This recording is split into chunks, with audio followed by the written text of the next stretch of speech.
What will we do with the drunken sailor? What will we do with the drunken sailor? What will we do with the drunken sailor early in the morning? Way, hey, up she rises, way.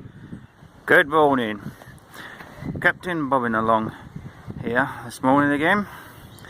Well, today we're working on a Sadler 34. Now I've done a few gel coat repairs on this, but the fella that owns it asked me to scrape all the old anti-foul off, to re-anti-foul it and get it ready to go back in the water. Now unfortunately, when I scraped all the anti-foul off, we uncovered a lot of osmosis blisters. Now some of them are literally only as big as my fingernail, whereas unfortunately on the other side, when I started scraping the other side, we did find a few bigger ones. And this one's about the size of, well, you can see about 2 finger size. Now one of the biggest things with osmosis is when people start uncovering on their boats is they have a slight dread and a slight panic. Now even with one that big, it's not really the be all and end all of it. So far yet, no boat has actually sunk because of osmosis, as far as I know. However, to treat every little blister on this hull will actually take absolutely ages, because they're dotted about literally all the whole length of the hull. So, but as you can see, if I just gently break one open, pardon the camera moving. Now, I just gently break that open, you'll see, you can see it there, but you'll see water come out. There it is.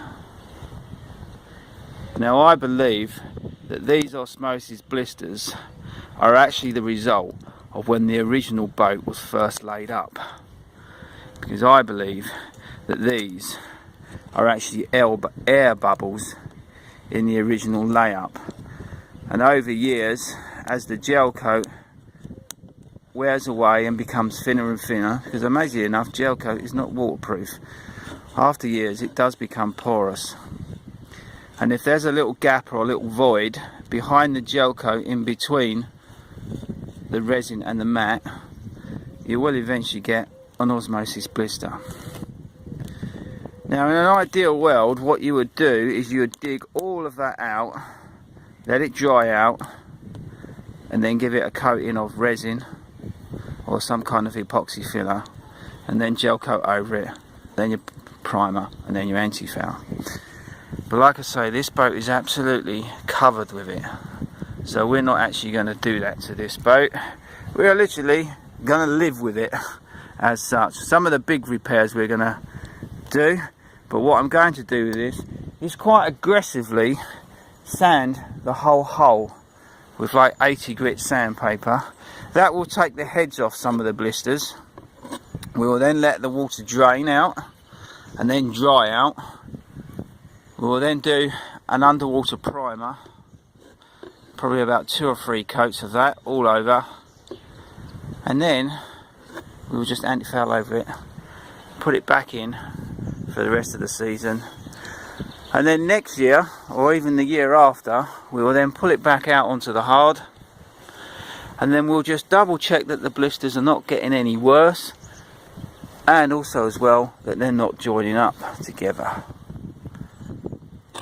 and then we'll just make repairs as necessary.